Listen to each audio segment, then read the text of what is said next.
কয়েকদিন শ্বশুর বাড়িতে থাকলাম, আর থাকার পর এখন তো আসার সময় হয়ে গিয়েছে। আর আসার পথে আজকে ট্রেনের কারণে তো একদমই বিরক্ত হয়ে গিয়েছিলাম। এই প্রচন্ড গরমের মধ্যে ট্রেনের জন্য অপেক্ষা করতে করতে একদমই অবস্থা খারাপ। আসসালামু আলাইকুম, welcome to my blog. Good morning, সবাই কেমন আছেন? আশা রাখছি সবাই ভালো আছেন, আমরাও ভালো আছি আলহামদুলিল্লাহ। আজকে ছিল শ্বশুর বাড়িতে লাস্ট দিন, মানে লাস্ট সকাল আর কি।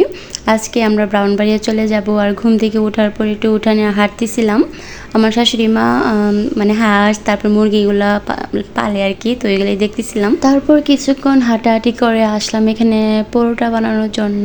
আর পরোটা সবাই পছন্দ করে, বাসার সবার জন্য বানাচ্ছি। বাবু আর বাবুর বাবা এখনো ঘুমাচ্ছিল, আর আমি তো সকাল সকালে উঠে গিয়েছি। আমার শাশুড়ি আম্মু সকাল সকাল উঠে যায়, আর গ্রামের মধ্যে সবাই না অনেক সকালে উঠে যায়। পরোটাগুলো বানানোর পর এখানে আমি সবাইকে এখন দিয়ে দিব পরোটাগুলো ভেজে। এর মধ্যে ওর বাবা উঠে গিয়েছে, তো ওকে আমি নাস্তাটা দিয়ে দিলাম।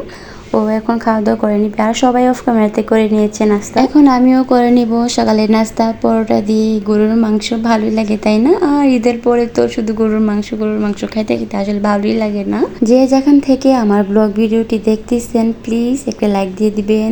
আর ব্লগের সম্পর্কে যদি কোনো মতামত থাকে অবশ্যই কমেন্ট করে জানাবেন। আমরা সবাই নাস্তা করে তারপর আসার প্রস্তুতি চলতেছিল এখানে, মানে সবাই মিলে ওরা দুই ভাই ধরতেছিল। আর আব্বু এখানে একটা কাঁঠাল পাড়তেছিল আমরা সাথে করে নেওয়ার জন্য। আব্বুকে বলতেছিলাম যে আমার একটা নিম পাতা লাগবে, নিম পাতা আমার একটা কাজে লাগবে আর কি, সেজন্য। তো আব্বু এখানে অনেক বড় একটা ডালা ভেঙে নিয়ে আসছে আর কি। আর আব্বু জানি কোথায় থেকে একটা গাছ থেকে তাল পেড়ে নিয়ে আসছে নাতিকে খাওয়ানোর জন্য।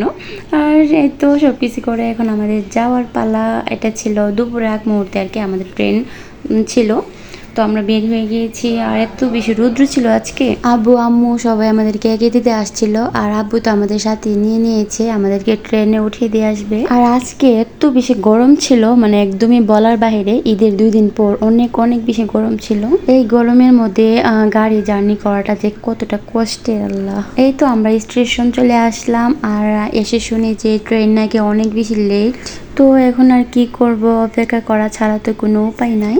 ও এখানে ড্রিঙ্কও নিচ্ছিল, তারপর টিস্যু নিচ্ছিল। অনেকক্ষণ পর্যন্ত আমরা স্টেশন আছি, তো ভালোই লাগতেছিল না একদম। আর এই গরমে ভুরকা পরে তারপর বাচ্চা নিয়ে এতক্ষণ থাকাটা তো অনেক কষ্টের। আব্বু থাকাতে বাবুকে কিন্তু আব্বু সামলাচ্ছিল, বারবার কাঁধে নিচ্ছিল, তারপর হাঁটতেছিল। অনেকক্ষণ পর ট্রেন আসলো আর আমরা উঠে গেলাম। আর এখন খুবই ভালো লাগতেছিল, অনেক বাতাস লাগতেছিল। তারপর স্টেশন আমার ছোট ভাই আসছিল আমাদেরকে এগিয়ে নেওয়ার জন্য। আর এখন আমরা বাসায় যাবো অবশেষে। আজকে আসার সময় ভৈরবী স্টেশন ট্রেনের জন্য অপেক্ষা করতে করতে গরমে আমি একদমই মানে ক্লান্ত হয়ে গিয়েছিলাম। মানে লাস্ট মুহূর্তে আমার মাথা একদমই ঘুরে গিয়েছিল। আমার কখনো এমন হয়নি, আজকে হয়েছিল আর কি। যাক, বাসায় আসলাম, আর আমার আম্মা এগুলো সবকিছু রেডি করে রেখেছিল। ভাবি এখানে সবকিছু রান্না করে রেখেছিল। আম্মুকে বলছিলাম যে মাংসের সাথে অন্য কিছু রান্না করেন, মানে মাংস খাইতে খেতে আর ভালোই লাগতেছিল না। প্রথমে আলু ভাজি নিয়ে নিলাম, আর আলু ভাজি তো খুবই মজা লাগে আমার কাছে। আর এখানে আম্মুর হাতে তরকারি মানে খুবই মিস করছি আমি শ্বশুর বাড়িতে থাকতে। আম্মুর হাতে মাংস তরকারি খুবই মজা হয়। আর খাওয়া দাওয়া করে লম্বা একটা ঘুম দিব বাবুর কাছে আম্মুকে দিয়ে। আর মার কাছে তো একটা আলাদা শান্তি থাকে। তারপর একটু দেখতে আসলাম যে ফ্রিজে মাংসটা একটু বরফ হয়েছে কিনা।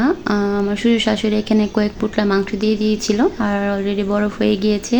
আম্মু এখানে কাঁঠালের বিচি তারপর বাদাম এগুলা দিয়ে দিয়েছে। কাঁঠালের বিচি দিয়ে আবার তরকারি খুবই পছন্দ করে, বা শুটকির তরকারি এগুলা। এই বাদামগুলা ছিল নতুন বাদাম, আমরা আসার সময় আম্মু গিয়ে কিনে নিয়ে আসছে আর কি একজনের কাছ থেকে।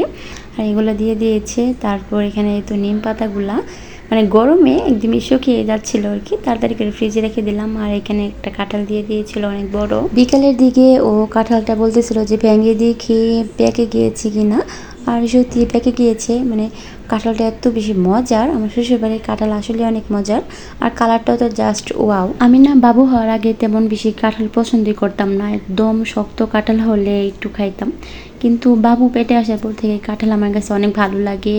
আর এমনিতে নরম কাঁঠাল খেতে পারি না, তবে একটু শক্তি হলে খেতে পারি আর কি, ভালোই লাগে। আর সন্ধ্যার সময় আজকে আমার ছোট ভাই চা বানাচ্ছিল, আর আমি বলতেছিলাম যে তোর হাতে চা খুবই মিস করতেছিলাম, তুই আজকে চাটা বানা, তো এই তো আমার ছোট ভাই আজকে চা বানাচ্ছিল। অন্য সময় তো ভাবি বানাই বা মাঝে মধ্যে আমার ছোট ভাইও বানাই, ওর হাতের চা অনেক মজা, আমার ভাবির হাতের চাও মজা। আর এখন ছিল সন্ধ্যার একটু পরে, সবাই মিলে চা খাবো আর একটু গল্প গুজব করবো আর কি। চা খেতে খেতে আপনাদের কাছ থেকে বিদায় নিয়ে নেই। সবাই অনেক বেশি ভালো থাকবেন আর আমাদের জন্য দোয়া করবেন, আপনাদের জন্য অনেক অনেক দোয়া রইলো। আবার নেক্সট কোনো ব্লগে দেখা হবে এবং কথা হবে, সেই পর্যন্ত সবাই ভালো থাকেন। আসসালামু আলাইকুম, আল্লাহ হাফিজ।